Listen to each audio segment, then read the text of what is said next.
Dude, this is so crazy to me. This is like a freaking cheat code. You don't have to make anything up. You can literally just go and see what the best are doing and copy it. It's nuts. If I actually wanted to start a newsletter and make money as fast as possible, I would start content market fit, right? If nobody at all would subscribe to this organically, you probably don't want to bury money into it. Local newsletters are a fun hobby business. I think they're probably one of the lowest leverage newsletters you can start. And let me tell you why. So I would 100% stay away from local newsletters. Narrative violation. All right, Nick Connolly, I'm stoked to have you because you are the avatar that people look at and say, man, I want to be that guy. You were working at Amazon as a product manager, probably making really good money. I'm just gonna say a couple $100,000 a year. You leave Amazon and within 9 months, you sell $1 million worth of ad sponsorships. You've got multiple revenue streams. The journey has just been sort of crazy. You've got a newsletter with over 22,000 subscribers. You've got a YouTube channel with over 10,000 subscribers. So you're making money a bunch of different ways. What were you doing before you jumped in full-time to entrepreneurship? You're working at Amazon, right? Yeah. So I would say I've always been into entrepreneurship stuff growing up. I was the guy that, I grew up in Massachusetts outside of Boston. So I was knocking on all my neighbors' doors and, I'd come back after a snow day with like $300 in cash in my pocket, then graduated Amazing. to flipping Jordans, right? I was 16 years old in high school. We'd camp out all night outside Foot Locker and buy up as many pairs of Jordans as we could and then flip those on eBay. So I always had sort of that background. After school, I just got into sales, a few different more like startup companies. So I feel like I cut my teeth there and then went to Amazon where, very much the opposite. I was still in a small team, but you're at a small team at, a company with 1 million employees and very different scene. Yeah. How long were you there? I was there for, I think, just about 3 years. Oh, that's a good amount of time.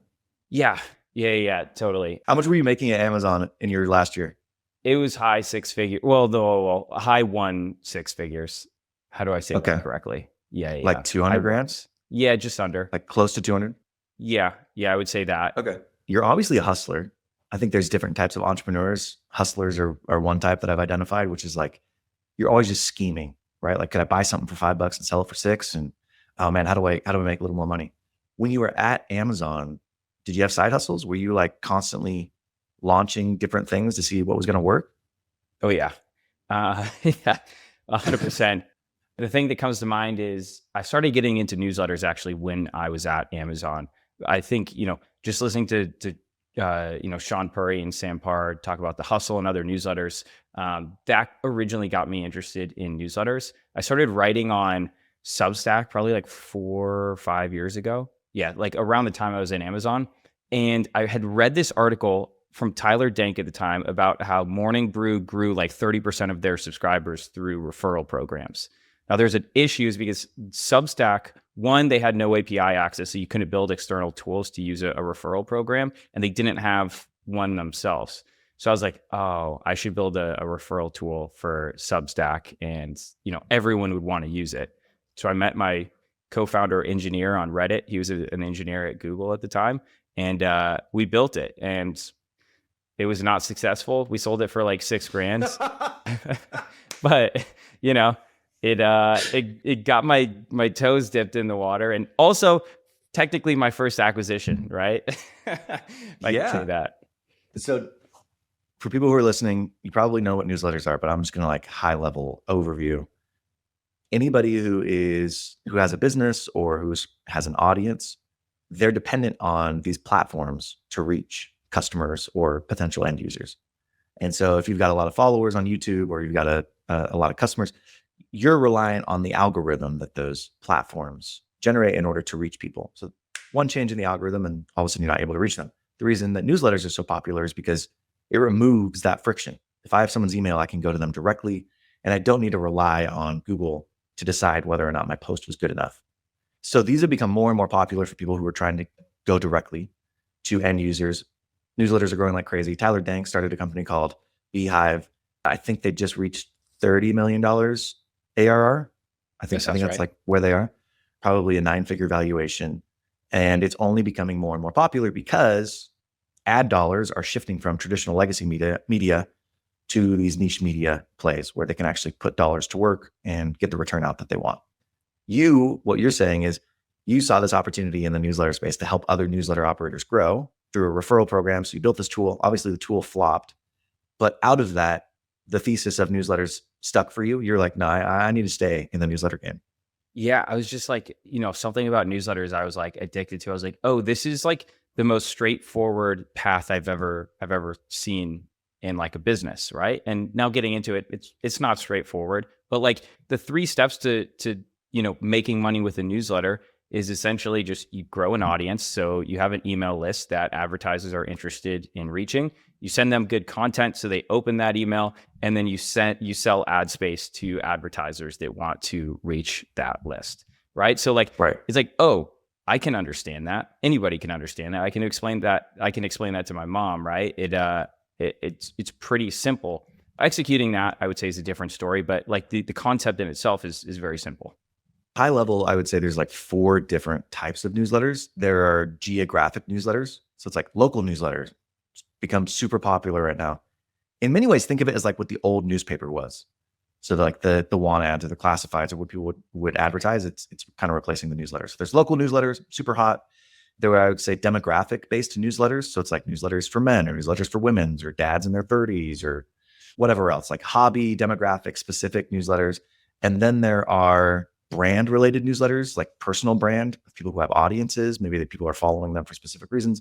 And then there's, in my opinion, business newsletters where it's like, oh, I'm a business, I should keep my customers warm, and so I'll create a newsletter. Those are the 4 broad categories that I think of newsletters. Did I miss anything?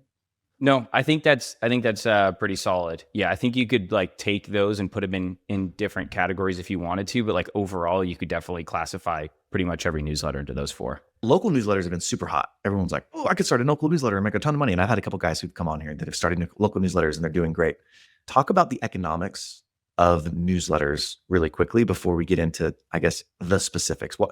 Why do people like them? Like, how do you make money?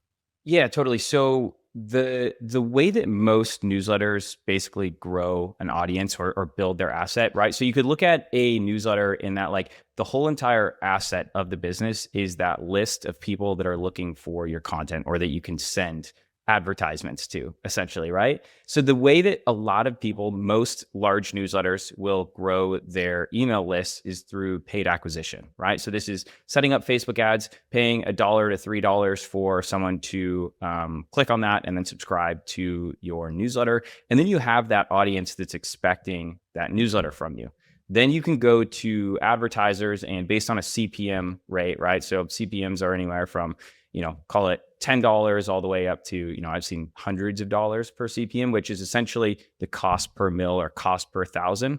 And this is done on opens, right? So let's say you have 20,000 people on your list, you have a 50% open rate. So really you only have 10,000 readers each time, right? So you're not selling that CPM based on 20,000, you're selling it based on 10. So you just take that 10,000, so that would just be 10 times the CPM rate, call it 10 times $10 CPM, you get $100 to sell that ad, right?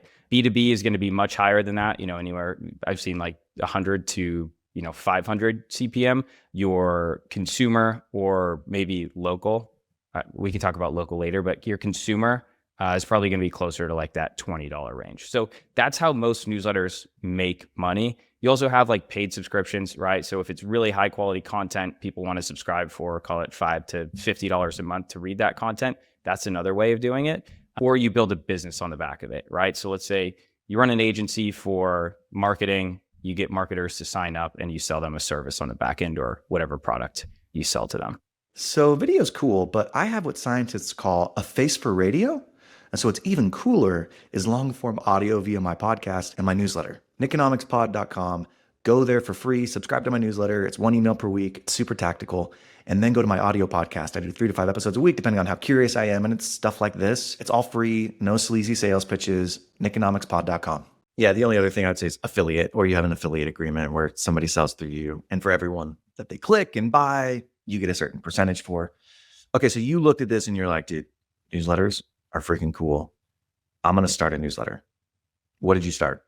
The very first one I actually started was a personal newsletter. It's called 3 Ideas on Sunday. I essentially just sent out business ideas that I had. I don't really talk about that one ever, But that was the actual original one I started writing on Substack. The first one that I started as like a legitimate business is called The Follow-Up. I still write it to this day. It actually went out a couple hours ago for today's email. And The Follow-Up is all about B2B sales. So we looked at like the hustle, the morning brews. There's tons of newsletters about marketing or finance or general business. There just wasn't a ton on B2B sales, which was my background. So I started that as a twice weekly newsletter every Tuesday and Thursday. And I've been operating that for about the last 2.5 years. We just crossed over about 22,000 subscribers. And Jeez, that's awesome. recently this year, it joined the HubSpot newsletter network. So essentially, they're our biggest advertising partner. What are your CPMs on a newsletter like that? So 22,000 subs. What's your open rate, CPMs? I'm curious. Open rate's right around 55%. Click Wow. rate depends a lot on the advertiser. Yeah, we can talk about ads as well because I've seen behind the scenes of a lot of them and what works well for advertising in newsletters and what doesn't. Talk about that. Okay, so what works well and what doesn't? A lot of advertisers or a lot of companies, when they buy newsletter ads, they're just like, awesome, we're just going to write some cool copy, send them to like our landing page, and they can book a demo from there. That's never going to get as good of a click-through rate as a resource, right? So it all comes back to the offer. So when someone offers like a lead magnet, and if you want examples of this, find any HubSpot ad in a newsletter. It's never going to be, hey, do you want to check out, our HubSpot CRM? It has like all this intelligence. It's always going to be, do you want to download these top 100 ChatGPT prompts or these top 50 cold email templates? They then get the email from there and they can remarket to them later. That's always going to I'd go as far to say 2 to 5x the performance as just like a general sort of what you consider. So that's direct interesting. So consumer.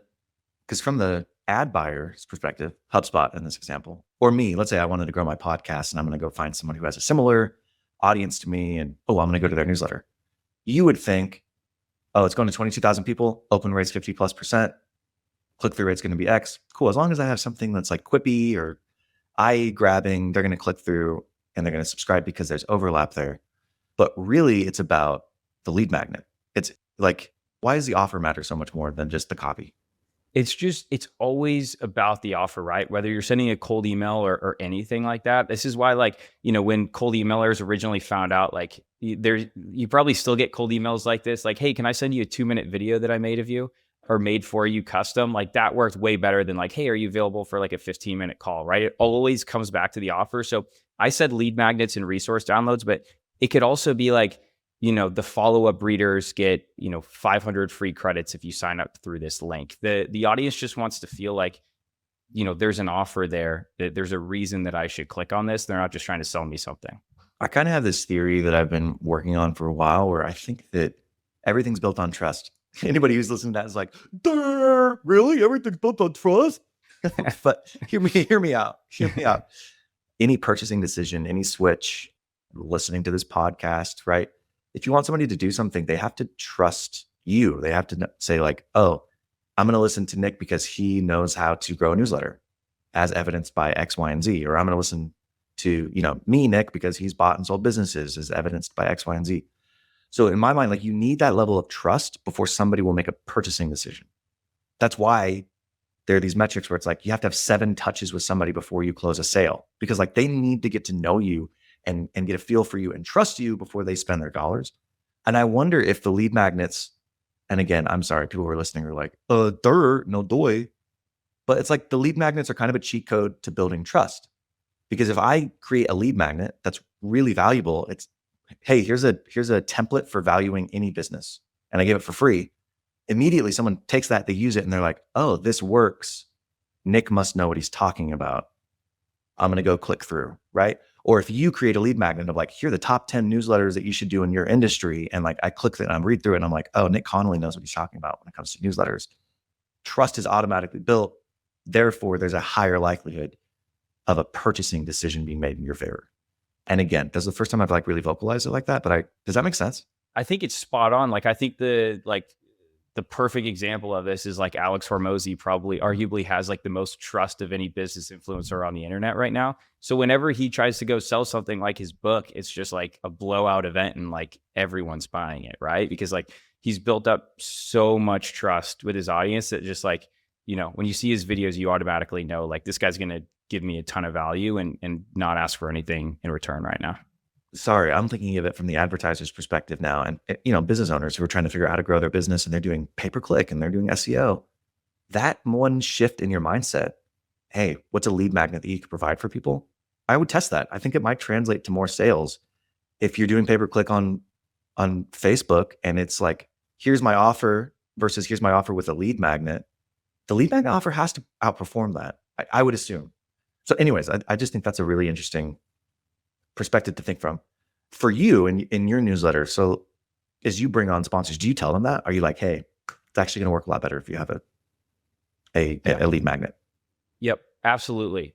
Basically, I'll be like, hey, look, you can run whatever you want, right? You're buying the ad placement. As long as like I've, pre-qualified them and I'm like, hey, I like their brand. I'm fine with them running in the newsletter.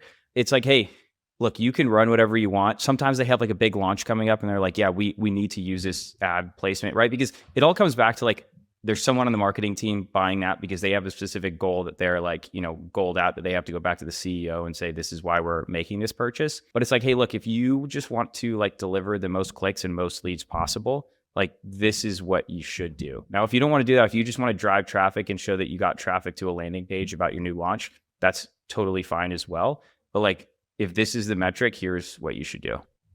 How are you growing your newsletter? So right now, I actually just shut off Facebook ads like yesterday. So I've used Facebook ads traditionally to grow a lot of it. So I'm getting anywhere from like $1.50 to $2 per subscriber.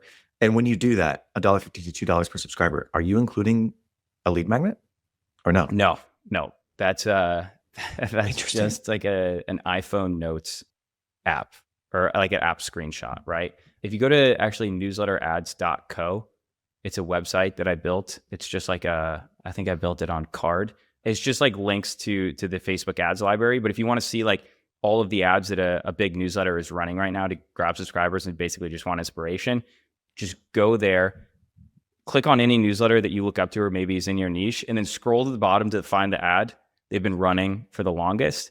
And that's how you're going to find out like what's really working, right? If they've been running it for 6 months. I've got it up. Yep. I've got it up. So we've got The Hustle on here. We've got CRE Daily, Sahil Bloom, Tim Ferriss. Let's go Cody Sanchez. I want to see what Cody Sanchez is doing.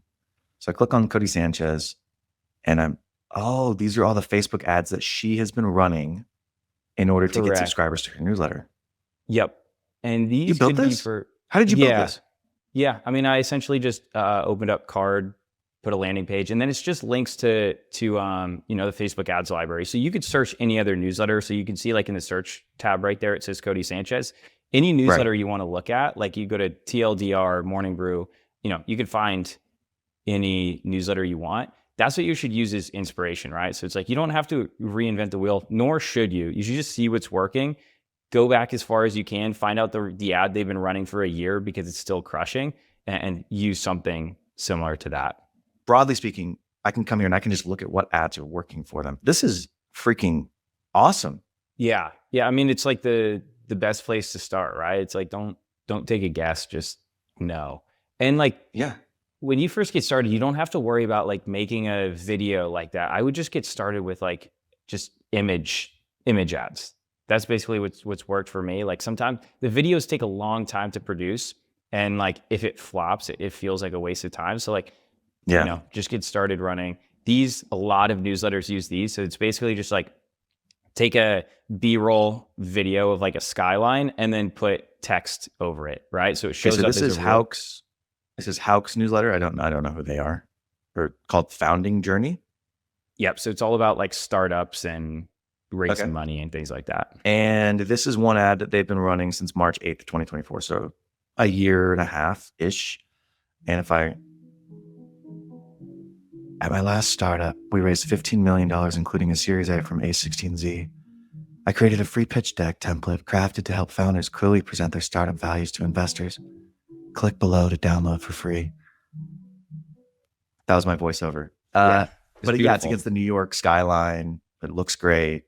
That's interesting. Yeah. So for something like that, if I'm starting a newsletter, that's a very low lift. I don't like that is not high quality. It's literally like 16 seconds. Hey, I don't know if you remember this, but when we started this podcast, we entered into a social contract. I would spend time, energy, and money producing this podcast, interviewing these individuals and giving you insights into how to build, buy, start, grow your business. And you would like, subscribe, and leave me 5-star review. Now, out of that, we both get to talk to really cool people and hear really cool insights. We both get a ton of value. But I just want to help you keep your word. So would you do me a favor? Will you go leave a 5-star review for me on Apple or Spotify? It would really help. And if you want, even share this with a friend. Yeah. And you can also reverse engineer that to say, okay, he's been running that for a year. It's working really well. And he's using a lead magnet there, right? So he's not saying sign up to my newsletter. He's saying, I created this free template, download it here. And when you download it, it's subscribe you to the newsletter automatically. So this is so crazy to me. This is like a freaking cheat code. You can go and see not only what ads they're running, but by virtue of the fact that their ads have been running for a long time, you're like, oh, that's the best one. I'm going to go reverse engineer it. You don't have to make anything up. You can literally just go and see what the best are doing and copy it. It's nuts. 100%. Yep. Oh my gosh. Okay. If you were getting into newsletters again, what would you do? You go to 27-year-old Nick Conley. He's like, I want to get into newsletters. I want to do a local newsletter because I know I'm going to make a lot of money in local. I've heard all that on the podcast. What would you say to local Nick? Or not local Nick. What would you say to 27-year-old Nick?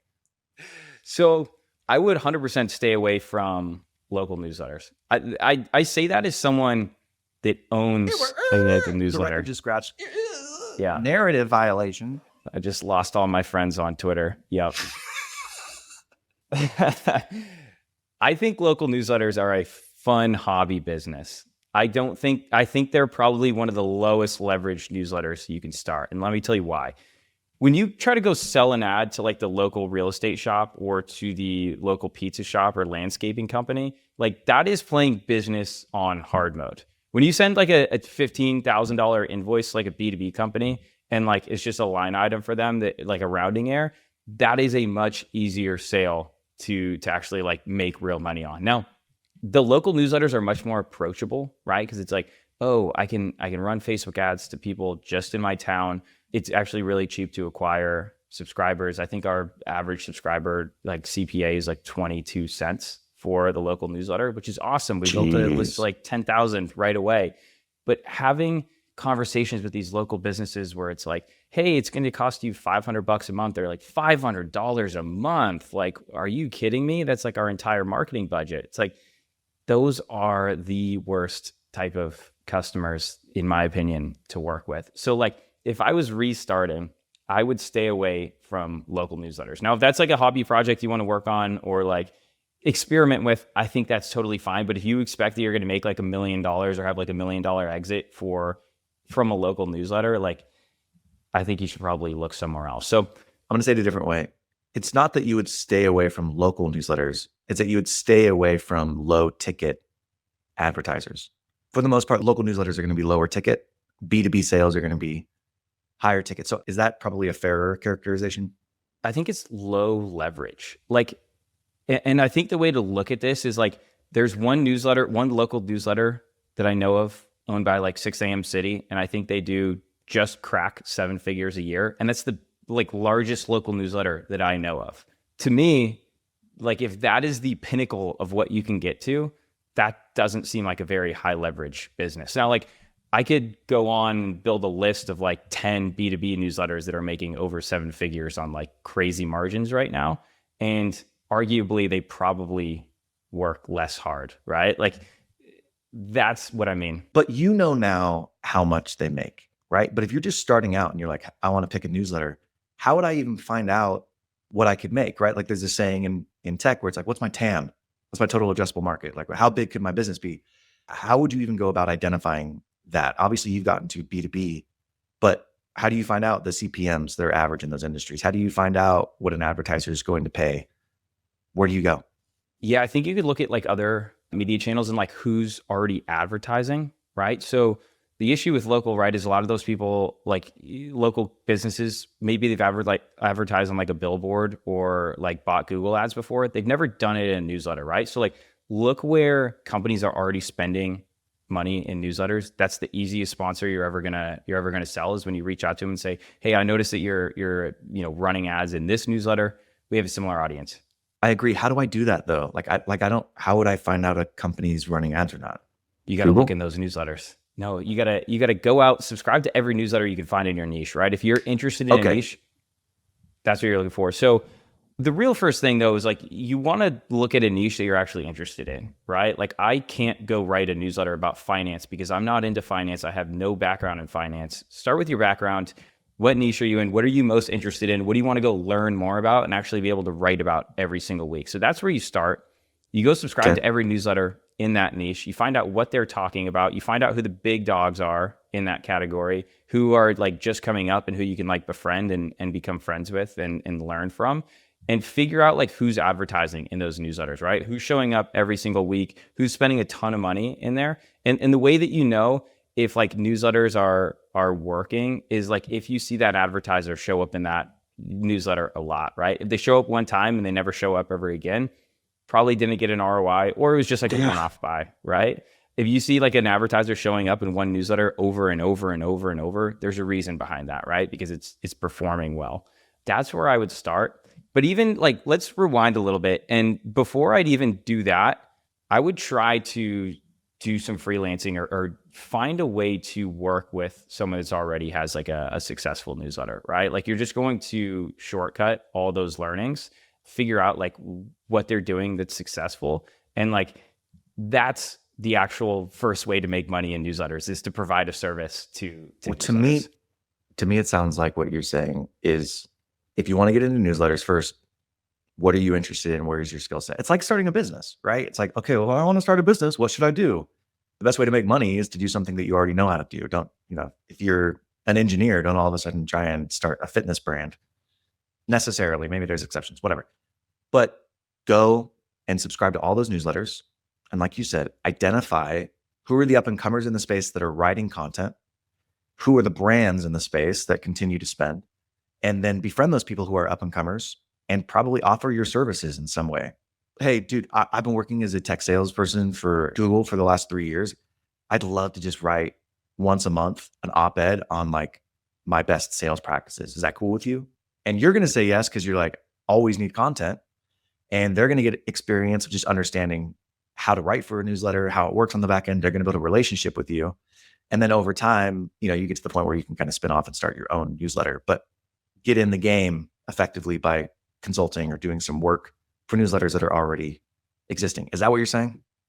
Yes, absolutely. And by the way, the hardest thing to hire for in newsletters, in my opinion, is a good writer. So like every newsletter out there is going to be looking for good content if you can provide it, right? So like before you go and try to write your own, like you could absolutely help write another newsletter if you actually have the skill or the knowledge to write in that niche. So absolutely, I think you could start there. It's such a cheat code, just reaching out to people and saying like, hey, I'll do some work for you for free. Anyways, there is a caveat to that piece, but it is such a cheat code to go and just offer somebody who's 10 steps ahead of you to work for them for free. Yeah. I think like the big thing there is like you actually have to like do the work or come with the ideas, right? It's not like, hey, where can I help you? It's like, I don't want to figure out a place for you to help me at, right? Like tell me how you can help me and tell me the ideas that you have, because that's where like the real value is, not just, finding where to stick somebody. So to recap, if you're starting over again, find a niche that you know something about and are interested in. Consume as much content as you can, subscribe to those newsletters, reach out to up and comers in the space, keep a list of advertisers, network, do some work with them, and then launch. That's the process you go through. That's the tried and true process. I want to throw a curveball in there as well of one of the worst parts that can feel like one of the worst parts about running a newsletter that's based on ads is that you're 100% dependent on advertisers to make revenue, right? So if they stop spending, basically like all of your revenue is completely dried up. If I like actually wanted to start a newsletter and make money as fast as possible, I would start something that essentially acts like a service, right? So you're sending something of value that actually takes time to put together. I wouldn't even call them necessarily a reader, but like a customer. So this could be digital templates. This could be like local listings that are put together. Think about like different things you could scrape from the government that are hard to find. Think about like the movie War Dogs and how they bid on those projects. Like imagine scraping a list of, all of those projects that are up for bid and that like you don't need like extreme like knowledge in order to do, like putting all of that in a newsletter and then charging, call it, $5 to $30 a month in order to access it, right? And the reason why I love that is, one, you have MRR right off the bat. You're providing a service that people get a ton of value from. And three, like, you can go to Facebook ads and you're not just like spending money and hoping an advertiser is going to help you recoup that money in the long run. You're spending money that's making you money right away, right? So like, you have an infinite growth loop. In that scenario, though, you're only making money if you have an audience. Like, you only add MRR if you get people to opt in. So what comes first? Like, do you build a newsletter subscriber list and then turn it into this MRR thing, or do you do that from the get-go? Yeah, I think there's a few ways you could go about it, right? So a lot of paid newsletters will have like a free edition, right? So it's like, hey, if you want to get like the monthly roundup, sign up here. But like, if you want like the weekly or daily one, you're going to have to actually pay to receive it. So you could build a free list that way. But if you have like a good offer set up and you feel confident you can provide value in that newsletter, like, you could even test this out with like 7 different niches with Facebook ads, just like we just did, right? So you could spend $100 on Facebook ads to see if you get anybody to convert to that paid subscription, and just try out like, different types of templates, different types of listings, tons of different niches until you've proven it. I think that's an amazing strategy. I think what we talked about of like identifying your niche and your skill set, and then kind of working your way up, is an amazing strategy as well. And those two things together are fantastic. But if I'm just starting out, like, the thing that I'm trying to reconcile is I'm going to have to spend money to get subs, because my whole business model is predicated on subscribers. How much money would I need to set aside to get started? Like, in your mind, okay, you got to come in here with 50 grand. Is it 10 grand? Is it 100? Like, where would you go? Like, if you're advising somebody who's like, hey, I want to start a newsletter. It's B2B. I'm specifically targeting home services business owners that are struggling with marketing, and I want to get started tomorrow. Like, what would you tell them? How much money? Depending on the niche, like maybe $1,000. But like, if you really want something, if you really want to like grow something and you don't have any money, you could 100% do it organic. I mean, some of the best newsletters out there have done it organic. It's extremely hard. So you can't just go start tomorrow and expect to grow 100 new subscribers every day, but you can 100% do it organic as well. Like Reddit, I've gotten a ton of subscribers from. Early on, I actually would cold email a ton of different sales reps. I would just get their numbers from Apollo and use Smartly to send them emails and say like, hey, thought you might find this newsletter interesting. Would you like to subscribe? That's how I got like my first couple hundred subscribers. So you can 100% get creative and find free ways to do it. And then basically like, throwing Facebook ads on that is like gasoline. Would you suggest you do that first? Or let's say I'm somebody who has the money. Say I'm like, hey, I got 50 grand. I'll put 50 grand in right now. Would you tell me like, don't spend yet, go do these other ways first and then throw money on it? Or would you say like, okay, cool, you got 50 grand. This is exactly what you should do.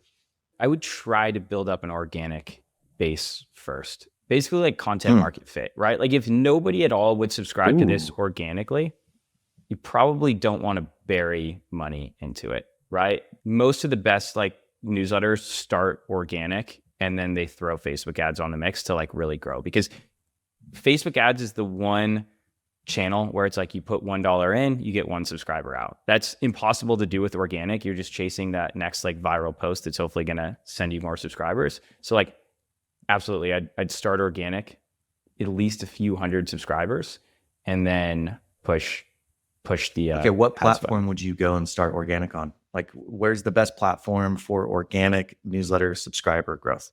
That depends on the niche, and you have to just look at like where your ideal subscribers are hanging out, right? So like on X, it's probably like people into AI right now. It could be people into marketing. Your platforms you're probably going to go after are like X, Reddit, YouTube can be really good, like in the comments. Instagram's pretty tough, but again, if you can go viral on Instagram, you can definitely blow up. So I feel like I just said every single platform, but it really depends on what platform you like posting on. That's it. It's what platform you like posting on and that you can go viral, well, that you can get reach on. Yeah. And I have an idea there. This is going in a totally different direction in the AI space, but AI avatars are, I think, like a huge opportunity right now. So I have a team really basically building an AI app. It's me talking at this desk And every other day they have a video of me go live on Instagram and TikTok and YouTube Shorts. And it's just discussing a new AI trend or topic. And I didn't have to sit there and write the script. And it's I your didn't have to sit avatar? there. It is my avatar. It is me talking on that. Shut the freak up. We put What out are you using? we put out just over 20 videos, by the way, and we've had maybe one comment saying, "I think this guy's AI." So like that's where we understand AI and like we live in a bubble of X, but like people don't. It's not clocking, right? Okay, hold on. Time out. Okay, wait. How did you do it? How did you call yourself? How do you Yeah, have totally. an So avatar? it's just HeyGen. So I don't know the exact HeyGen? HeyGen, HeyGen AI. So you feed it like a 2-minute video of you talking directly to the camera. It's going to clone you. So then you can ask it to, say anything you want. This is like an AI avatar right here. It's pretty good at voice, but what we've found is there's better voices, right? So I think it's 11 Labs is like the big voice one. There's also one called like Fish Audio that I think we're using right now. It's just better at like enthusiasm and also like content breaks. So it's not like run on sentences. And so, yeah, we're just feeding it into here. Now, the real alpha right now is not just letting like your AI avatar talk for 5 minutes because people will be able to tell, but it's all in like the clipping, right? So only showing your AI avatar for like 4 seconds, jumping to like a screen share of like the AI app doing something, like a green screen. Okay. So like that's the real alpha right here, at least right now. I think probably within the next 6 months, you won't be able to tell. But right now, you can How are still you somewhat editing tell. that? Right? Like, so how are you? Okay, AI avatar, boop, jump to screen share, back to AI avatar, jump to screen share. Like, is that being generated by AI or That requires a team still, right? that's a team? Okay. Yep. So I have a team that does all that for me. So yeah, basically I feel like right now, every business owner knows that like short form is a big opportunity and they probably should be on there. But no business owner like has the time to sit in front of a camera every day, think of a new topic and record themselves and then figure out how to edit it or get it off to the editors, right? At least not most of them. And so that's what like this completely changes, right? It's like, Okay, so you don't have to I sit just there. signed up. So it's free creator team, but which one are you on? I think we're probably on team for the 4K exports. Just think about that. You could have Nick Conley USA, you could have Nick Conley Japan, Nick Conley Mexico, right? And Yeah. like, see where your content like takes off at, because you just have no idea where it's going to go viral at. And so, yeah, with a team of editors and this, you can pump out multiple videos a day without ever even thinking about it. Okay. Dude, I can't wait to mess around with this. Oh, Nick yeah. Connolly's freaking blowing my mind, bro. There's just so much cool stuff going on with AI and the internet right now. It's just like, how can you not be excited about it? You brought that up as a way to like, okay, if you can't spend a bunch of money to go acquire customers and you need to do organic content, this is one way to potentially, I guess, juice the system. So like more content equals potentially more eyeballs. Let's say you had a budget of, to have an editing team, right? So it's like you could just put out multiple videos per day without actually, you could take that excuse out of the picture of like, well, I can't like sit in front of my phone all day and record. Oh my gosh. All right. I can't wait to try this. Nick, where is the best place for people to come find you? Probably on X. Nick Conley. Okay. On Nick Twitter. Conley. X. Yep. I'll be on there. All right. I can't wait to have you back on, man. I need to have you back on. It's great. Beautiful. This is fun. Thank you for having me. All right. Hopefully you liked that episode. And if you've made it this far, you're either really committed or you're stuck doing yard work and you can't actually skip on your phone. So while I have you, the show is growing, but I have a favor to ask of you. Will you please help me grow the show? I want to reach more people. There's a couple things that you can do. Like and subscribe is the simplest thing. Obviously, you want to get notifications for when the next episode is coming out. But if you go the next step, will you leave me a review? 5-star on Spotify or Apple.